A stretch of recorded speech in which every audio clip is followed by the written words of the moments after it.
Hello and welcome to Link Ahead, the City of Dublin podcast. Well, if you're walking, biking, or driving around Dublin right now, there is still a burst of color on a lot of trees, but also a lot of leaves on the ground already, Bruce. That is right, Lindsay. We covered our leaf collection services a couple of episodes ago, so this episode is all about trees. Because late fall begins, the most appropriate time to prune trees in Dublin. And we have an expert with us today who can give us all some great tips for healthy trees in our yards, plus the infections and disease to watch for. Let's welcome City Forester Jeff Myers to the show. Hi, Jeff. Hi, thanks for having me. Thank you so much for being here. We can't wait to dig into your background because you studied forestry in college. You're a certified master arborist, and you've been with the city for nearly 3 decades. So as you know, Jeff, Dublin has been passionately committed for decades to conserve and protect our trees and to plant more of them. So why are trees so important for everything from the air we breathe to the stormwater protection? One of the big things is trees, especially in this climate, are great filters. They capture carbon sequestration. They can filter even carbon monoxide out of the atmosphere. Their roots hold the ground in place. They affect the local climate. They can actually make it warmer in the winter, cooler in the summer, and they just help extend the lives of people who live around them. There's been a lot of studies about better health outcomes when there's a lot of green infrastructure. It's being built into a lot of hospitals now, like Dublin Methodist has kind of the green area in the center. And they've connected that with just greater longevity in general and higher property values. There's just, the list is endless. We love trees. So let's help our listeners better understand the city's forestry and tree pruning program, because there's so much more thought process and standards that go into it than most of our residents probably know. So what trees are our responsibility here at the city, and what trees are the residents' responsibilities? So the city is responsible for maintaining all the trees in the right-of-way. And then in our park system, in the forestry program, we maintain all the trees that are between the curb and the sidewalks. Those are the street trees. Pruning, replacement, removals if it's needed, disease and insect treatments, especially if we have an insect that's really going to cause devastating damage. The residents are responsible for mulching the trees. And then after we plant new trees, we'll water them for the first season, but then if the residents can water them after that, it definitely helps and goes a long way. Nice. All right. Specific example. If the roots of a tree, for example, abnormally lifting a piece of sidewalk from underneath, and that tree is between the sidewalk and the street, whose responsibility is that? So it's interesting. In a lot of other cities, that would be the residents' responsibility. But the city of Dublin has taken on the responsibility for repairing the sidewalks. They have a sidewalk replacement program. And we're involved in that because when they pull up the panels and have to replace them, they got to remove those roots so they don't continue to push up. So one of our staff arborists is there to supervise the root cutting and to assess the tree for stability to make sure it's still going to survive. It's not going to be, hazardous to the public. And that way, they make good cuts, so we reduce the risk of infection getting into the tree afterwards. And we supervise them putting in root barrier as well, so that way the roots don't go back under, so we're not just doing this again in a few years. What is a root barrier? So a root barrier, the one that we use, it's a fabric that's impregnated with a herbicide. Now, it's a contact-only herbicide, so what it does is it kills the root tip as it tries to regrow, because those roots are going to try to grow back out. Oh, yeah. They're going to try to grow in the same orientation they were before, generally. So they're going to hit that herbicide. So it's not a systemic herbicide, so it doesn't travel back into the tree. It only kills that tip. And roots carry what's called adventitious buds on the sides that'll cause the root to fire out at a 90-degree angle and makes it effectively turn. So one of the most important reasons we prune trees is for public safety. Can you talk about that and the other reasons we do it? Yeah, the reasons why we prune trees, obviously, yes, public safety is paramount. But, to keep them out of the way of vehicular traffic, keep them out of headspace. Also for stability and for structural improvement in the tree. Because trees evolve to grow in the woods. And where light is the biggest competing factor, and that's where they are genetically programmed to reach for light. And then the other factor is gravity. So we call it phototropism and geotropism. Those are the two forces that govern a tree's growth, light being the most limiting. Well, in a forest setting, the trees go straight up. They have a nice solid trunk, they're straight, good structure. Trees do best when the weight is straight down.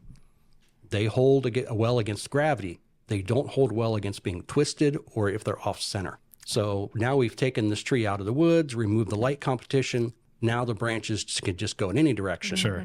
And so sometimes we have to step in and correct that structure to make sure that that weight is still centered. I think I just got smarter, Bruce. And Lindsay, this is a common theme. I know we say this in all of our podcasts, but it's like we have experts in so true. many areas of the city. I didn't know any of that, so thank you. Yeah, that's awesome. I didn't even think about it. They're fighting for light when they're in the forest. Now all of a sudden they're out there. All right. So we also follow 2 industry standards when pruning. So broadly, can you describe what those standards are? Yeah, so the 2 standards that govern the arboricultural industry are the A300 standard, which governs the practices. That's how we do the work, how you prune a tree, what you should and shouldn't do, the amount you should take off, how you improve the structure, what your goals are. The other industry standard is a Z133. That's the safety standard. That's where OSHA comes in, because those are the practices where you're supposed to wear your hard hat. You have to wear chainsaw chaps. I mean, those are the things that protect us in the industry because it's dangerous. The arboricultural industry, loggers, they're kind of all lumped together. They've been kind of jumping around being the most dangerous profession. You know, you've got police officers, you've got crab fishermen, you know, those are always up there, and so are loggers, and we're all kind of in that industry. Walking around with a chainsaw, not what we're doing on a daily basis, Lindsay. Right. Well, I know you guys stick to those safety standards. Back to kind of how much we prune the trees, because we do hear this from residents from time to time when they say, oh, you know, they cut the trees back too far. Can you talk a little bit about that standard and why the trees are pruned as extensively as they are? Our street tree ordinance states that the trees have to be maintained 14 feet over the road, 8 feet over the sidewalk. Those are the written clearances that we have to maintain. So ideally, we don't want the tree to be lopsided. Mm-hmm. We'd like it to be even. And some smaller trees, you can't necessarily get that 14 feet over the road, so it requires a little bit more nuanced pruning. And so there's another standard that's actually in the A300. It's called the live crown ratio, where you want 60% of the tree to be foliated.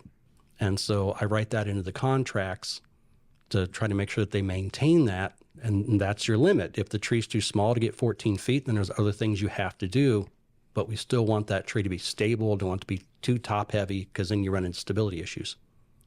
All right. And Jeff, you kind of talked about this, that when, you know, people come in and work, that you have to be on site to make sure things are certified.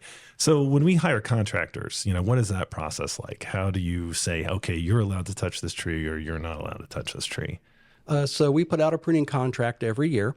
It goes through a competitive bidding process, but written into that contract are requirements that there has to be a certified arborist on site and when all work is performed, and not within phone contact, they have to be on site. And then for each crew they have, there has to be an arborist.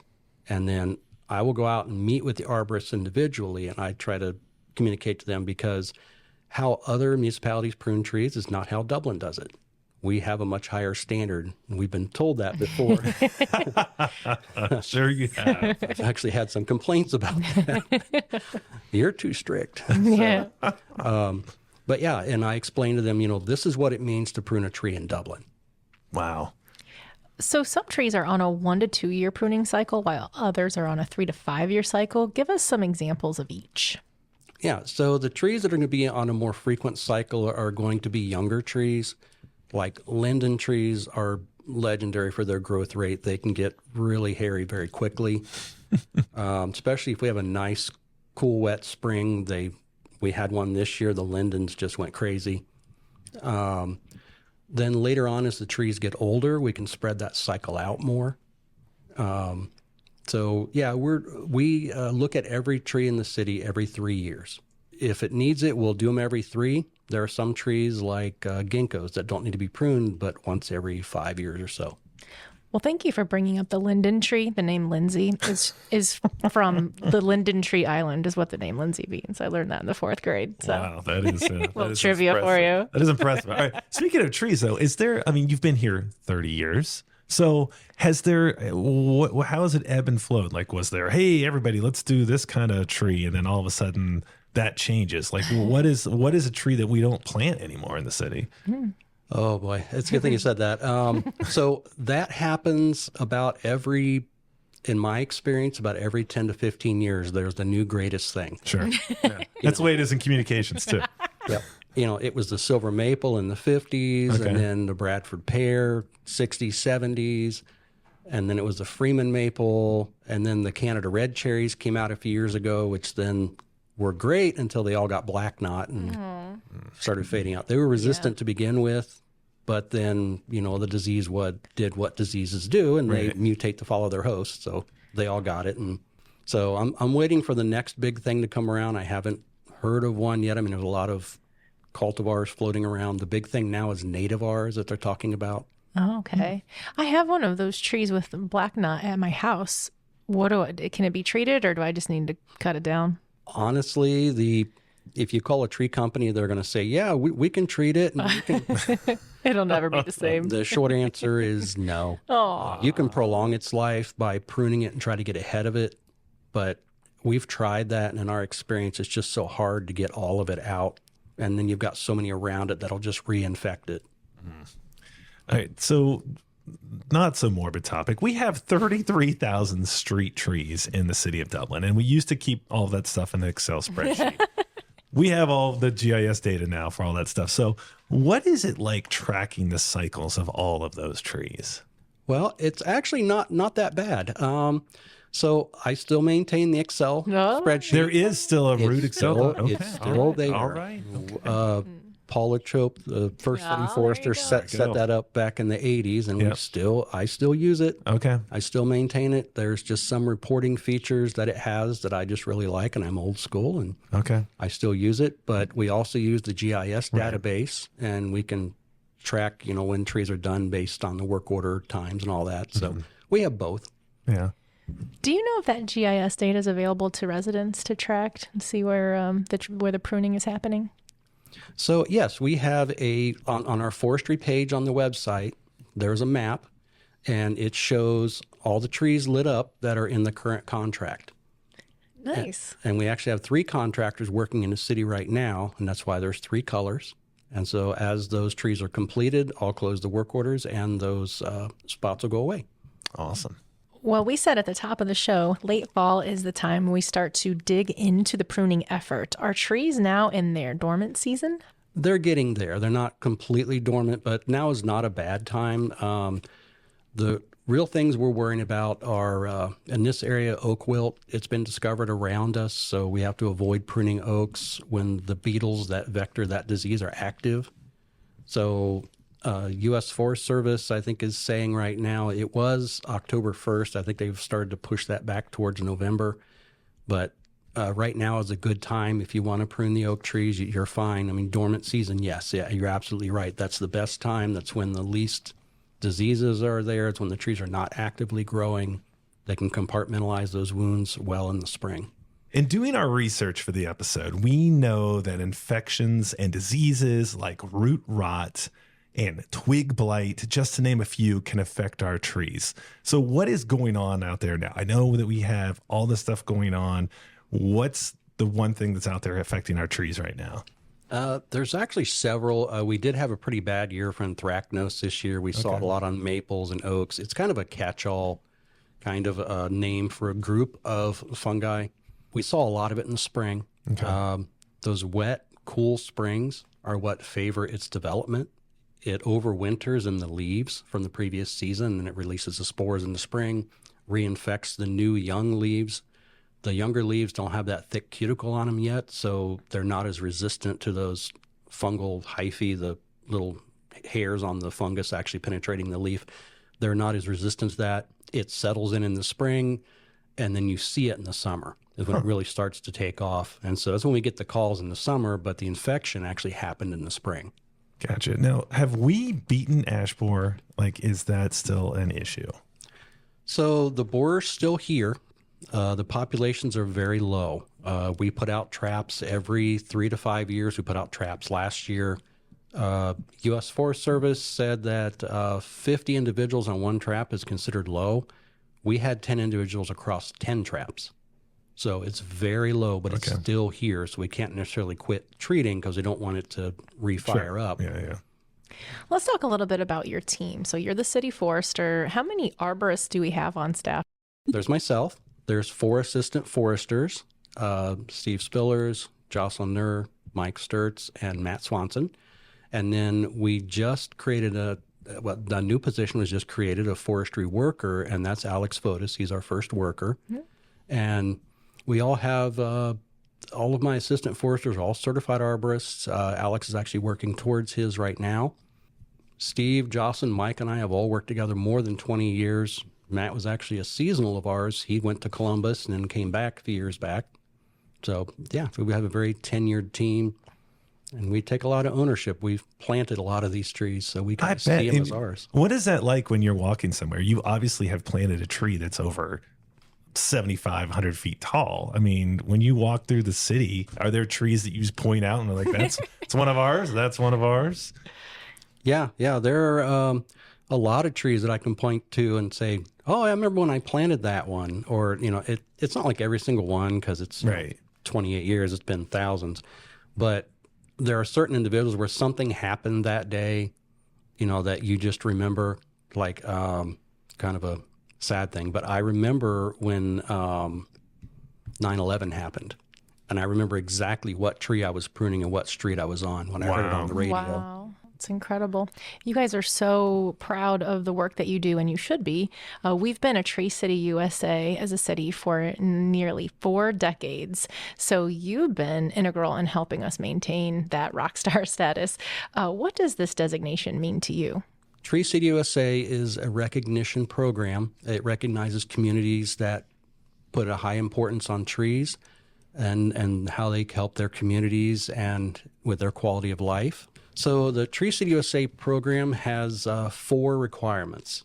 So there has to be, you have to have an Arbor Day celebration. You have to spend at least $2 per capita on tree care. There has to be a tree board or a forestry department. And then there needs to be a tree ordinance. Oh, great. Which we have all those. I was going to say, should I ask how much per capita we pay per tree? No. All right, so Jeff, a weather-related question. As of this month, 26% of the state is still under drought conditions. From Dayton to Columbus, Youngstown, there's so much that, we forgot that it didn't rain for quite a while there. So what does the drought do to the tree? Do we ever get caught up on it? It really causes stress. I mean, that's the main thing it does. We have had a little bit more mortality this year. It's not like killing the healthy trees. They were trees that were already very stressed to begin with. But often that stress will show up the next season. Okay. We don't necessarily see it this year. Last year's drought was a little more devastating because it was midsummer, it was longer. A fall drought is bad, but I'm not worried as much because the trees are already kind of in their storage mode when they get into fall. So hoping we don't have as bad of a year next spring, but I think we'll be all right. Is there any way to get caught up like right now? No, not because really. It's going dormant. So yeah, I mean, for younger, smaller trees, supplemental watering certainly helps. But for larger trees, that root zone is so large that that's really not practical. Well, and this is a problem in our own backyards. Let's pivot and give our listeners some great takeaways so that their trees can stay beautiful and healthy as well. You say prune with a purpose. What do you mean? So when you prune with a purpose, you don't just want to go out and, cut on the tree.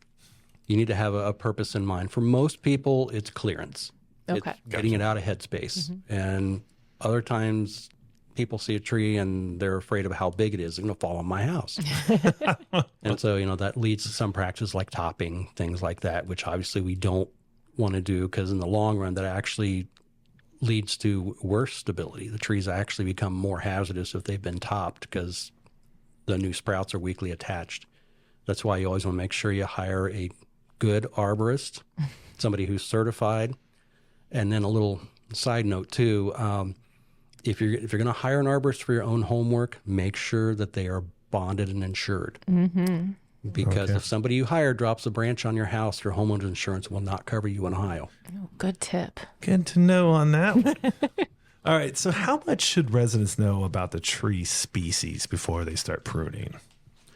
So species is important because it kind of goes with that purpose where you need to have an idea of what the branch structure should look like. You're not going to prune a maple the same way that you would say prune a linden. They have different growth habits, different structures. Obviously, you're looking for that strong central leader. You're trying to clear out any crossing branches in the interior. You have your clearance needs, obviously, and that's going to be universal. You don't want the tree to be in your way or cause damage to it by hitting it with your mower or anything like that. But at the same time, you have to kind of have an idea of what that tree should look like so you can plan your branch selections, because younger trees, you're going to want to plan, this is going to be a scaffold branch or a branch that's always going to be on this tree. So how do you want to space these out? That kind of thing. I've heard about the 3-cut method. What exactly is that? If you just cut a branch off at the tree, if it's a larger branch, it can rip and it will tear into the trunk. Well, there's an interface between the trunk where it transitions into a branch. And it's hard to imagine, but how a branch grows, it initiates from that trunk, and as it grows every year, the trunk actually loops over it. So it's kind of like woven together. So each year that branch grows, a new layer of the trunk wraps over it. And so you got these series of wraps, and that's why branches are so strongly attached. So you need to cut it at that interface where you got the branch bark ridge, and that is where it transitions from the branch to the trunk. And that's where there are chemicals there that the tree perceives the wound and then starts to heal it over. All right, Jeff, I know you've talked about not to top trees. Exactly what is topping a tree, and how do we not do that? So topping is the indiscriminate cutting. It's where they arbitrarily, whoever's doing the work, picks a height. Sometimes it's the landowner just says, hey, I want these trees cut to this height, and they just cut them right across. Okay. Well, the problem is if you're just indiscriminately cutting, you're exposing all that wood to potential rot and decay, and you're not cutting it at a part where the tree can react. Okay. Because the goal is to get those wounds to close. The longer they're open, the more chance you have for an infection, for diseases to set in that can then cause the tree to rot. So what is the biggest mistake residents make when pruning?